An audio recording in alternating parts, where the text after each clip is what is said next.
নমস্কার, এইচপি সংসার নতুন একটি ব্লগে আপনাদের স্বাগত জানাই। আবার চলে আসলাম নতুন একটি ব্লগ নিয়ে। আজকে অনেক বেলার থেকে ভিডিওটা স্টার্ট করলাম আর কি। ওরা সবাই বেরিয়ে গেছে খেয়ে দিয়ে টিফিন নিয়ে। এখন বাজে প্রায় 10টা। আমিও ঝটপট করে কলের কাজগুলো সেরে নিচ্ছি আর কি। কলের বাসন মাজা, কাপড় কাচা, ঠাকুরের বাসন মাজা, এগুলো সব সেরে নিচ্ছি। আবার আজকে আছে বুধবার, একটু কাজের চাপ আছে, বুঝতেই পাচ্ছেন। তো মা ওইদিকে সকালে মাকে চা বিস্কিট দিয়েছি, ওষুধও মার মোটামুটি হয়ে গেছে। এবার 11টার যে একটা ওষুধ আছে আর খাবার আছে, আর খাবার পর যে ওষুধটা আছে সেটা বাকি আছে। আজকে সকালে মেয়ের জন্য দুধ চা করেছিলাম। চাটা এত ফুটেছে, চাটা মানে 1.5 কাপ দুধ আর জল মিশিয়ে 1.5 কাপ দিয়েছি, জল আর দুধ। সেখানে চা তৈরি হয়েছে 8 কাপ, বুঝেছেন। লাস্টে মেয়ে চাটা খেলোই না, ফেলে দিল। মা বললো মা ভাল লাগছে না, খাবো না। তো চলুন, আমি এদিকে ঠাকুরের বাসনটুকু বাকি আছে আমার, এটা মেজে আমি স্নানে ঢুকবো আর কি।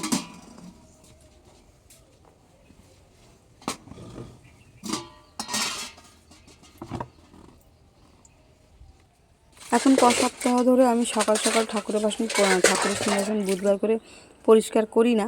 আমি করি রান্নাবান্নার পর, দুপুর প্রায় 2:30-3টে এরকম যখন একটু ফ্রি হয়ে যায় তখন আমি ঠাকুরটা পরিষ্কার করে নিই। করলে কি হয়, এত সকালে এত দেরি হয় না আমার। সকালে রান্নাটা আমার হয়ে যায়, লাইভ করতে করতে রান্নাটা আমার হয়ে যায়, অতটা ঝামেলা হয় না। তারপর মারা বসতে টাইমগুলো বেড়েছে না, সেই জন্য একটু কাজটা আমার উল্টোপাল্টা হয়ে গেছে আর কি। উল্টো পাল্টা বলতে আমার সুবিধা মতনই আমি করি, আমার যেরকম সুবিধা হয়, যেরকম একটু বেলার দিকে ঠাকুরটা পরিষ্কার করলে আমার সুবিধা হয় আর কি, তখন একটা তাড়াহুড়ো থাকে না, বুঝলেন তো। এই কলটা না কিছুদিন আগে খুব টাইট ছিল, মানে আমি প্রথম পাম্প করতে গেলে আমার পেটে লাগতো আর কি, চাপ দিতে গেলে। এখন এত নরম হয়ে গেছে মানে বলার মতন না। আজকে বুধবার, আগামী দিন বৃহস্পতিবার এই আমাদের বাড়ির সবার ছুটি করার কথা আছে, জানি না এখন কি হবে। একটু বাড়িতে কাজ আছে, তো ওর বাবাকেও বলেছি একটু ছুটি করো, বাবাও ছুটি করবে। মেয়ে ছেলে এখন পুরো কোনো গ্যারেন্টি নেই। ছেলে যেহেতু সেদিনকে ঝড়ের জন্য ওকে ছুটি করিয়েছিলাম, তো ছুটি করবে কিনা ঠিক বলতে পারছি না। তবে ছুটি করলে খুব ভালো হয় আর কি, খুব প্রয়োজন ওকে, জানি না এখন কি হবে। তো চলুন, এদিকে আমার কাজ হয়ে গেছে, আমি স্নানে যাচ্ছি। স্নান থেকে এসে পুজোটা দিয়ে রান্না বসাবো, আবার মাকে খেতে দিতে হবে। কি খেতে দিই দেখি। অবশ্য একটা রুটি আছে, একটু ঢ্যাঁড়সের তরকারি আছে। স্নানটা সেরে আসি, তারপর দেখছি। সময়ের সাথে সাথে না সব কিছু পাল্টে যায়। আগে আমি সকালে ভোরবেলা উঠে পায়খানা বাথরুমের কাজ সেরে আমি আর কি স্নান টান করে পুজোটা দিয়ে দিতাম। তারপর রান্নাবান্না টিফিনগুলো তৈরি করতাম। আর এখন কি হয়, বেলা টিফিন করে তারপর বেলায় সমস্ত কাজ সেরে, তারপর স্নান সেরে, তারপর পুজো দিয়ে তারপর রান্নায় বসি, দুপুরে রান্না আর কি। সমস্ত সিস্টেম উল্টে গেছে, যেহেতু আমার মাঝখানে শরীরটা খারাপ হয়ে গেছিলো অপারেশনের জন্যে। তো দেখি আবার কবে কি ম্যানেজ করতে পারি আর কি, এইভাবে কতদিন চলে। এত বেলায় সূর্য দেবতা যে সময় ওঠে সেই সময় জলটা দেওয়া ভালো। এবার এত বেলা হয়ে গেছে, তো তাও 12টার মধ্যে আমি চেষ্টা করি সূর্য দেবতাকে জল দেওয়ার আর কি। এই সূর্য দেবতাকে জল অর্পণ করাটা আমার ছেলের কাজ, এটা আমাকে করতে হচ্ছে। কারণ একজন জ্যোতিষ আমার মানে আমাকেই দেখে আমার ছেলের কথা বলেছে যে তোমার ছেলের হয়ে ছেলে যেকালে দেয় না, ছেলেকে দিতে বলো, ছেলে যেকালে দেয় না তো তুমি দেবে, সেটাই আমাকে দিতে হয় আর কি। ওরও কাজ হয়ে যায়, আমারও হয়ে যায়।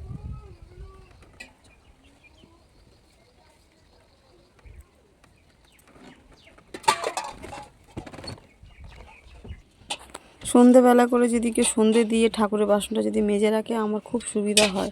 একটু কল পাম্প করার চাপটা একটু কম থাকে। কিন্তু কাকে বলবো বলুন, আপনার দাদাও কাছ থেকে আসে, তারও কষ্ট হয়, মেয়ে অত রাত্রে আসে, তারও কষ্ট হয়। যতটা পারি আমি করার চেষ্টা করি আর কি। তো আজকে আবার দেখছি যে মোটামুটি হালকা হালকা করে সেলাইয়ের জায়গাটা ব্যথা করছে।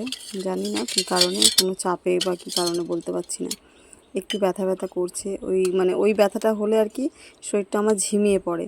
আর আজকে শরীরটা এমনিতেই আমার ঝিমোচ্ছে, কালকের থেকেই শরীরটা আমার ঝিমোচ্ছে।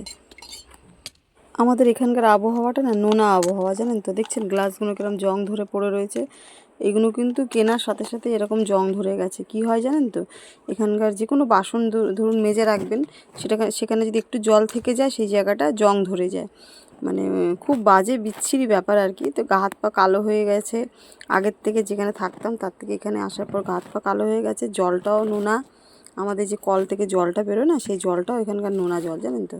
আর কোনো গাছপালা ভালো করে হতেই চায় না। তার ওষুধ মেরে মেরে মেরে মেরে তার গোষ্ঠীর পিণ্ডি ষষ্ঠী পুজো করে দিতে হয়।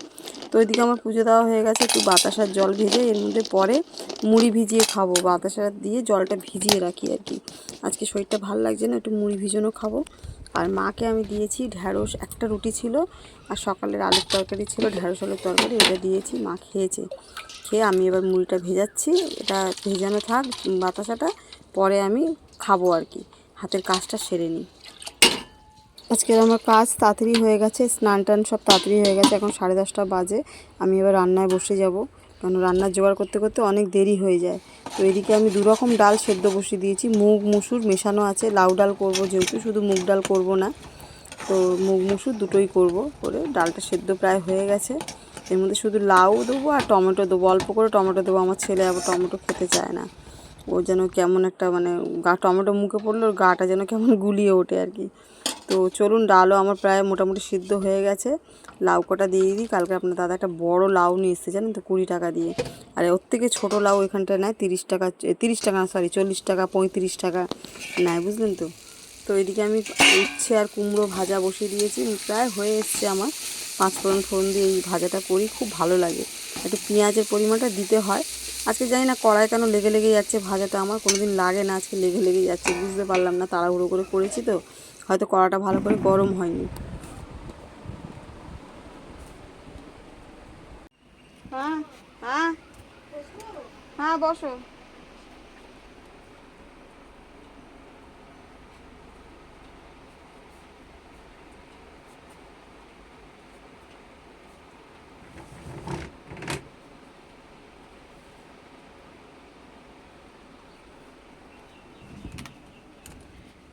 এখন বাজে 2টো, লাইভ থেকে বেরোলাম, রান্নাও শেষ করলাম। সারাদিন যেন হুটোপাটি হুটোপাটি হুটোপাটি। আজ সকালে ওদেরকে ঢ্যাঁড়স আলুর তরকারি আর ভাত করে দিয়েছিলাম। সকাল থেকে ভিডিও শ্যুট করতে পারি না, এখন একটু অসুবিধা হচ্ছে। তো আমাদের এবেলা রান্না করলাম লাউ ডাল, আর কি করলাম, কে রে কে রে, লাউ ডাল, আর করলাম উচ্ছে আর কুমড়ো ভাজা, কচুর দম, বুড়ি কচুর দম, আর আলু পটলের তরকারি, আজকে এই মেনু। তো ঠিক আছে, আজকে ব্লগটা বেশি বাড়াচ্ছি না। যদি ভালো লেগে থাকে লাইক কমেন্ট শেয়ার করে সাবস্ক্রাইব করে পাশে থাকবেন, আর যদি না ভালো লাগে স্কিপ করে চলে যাবেন, একটা কমেন্ট রেখে যাবেন যে দিদি ভাই। তো চলো আসছি, টাটা। সারাদিন কী করলাম শেয়ার করে দিয়েছি, সঙ্গে থাকুন, আবার আসবো নতুন একটি ব্লগ নিয়ে, কেমন? টাটা, রাখছি।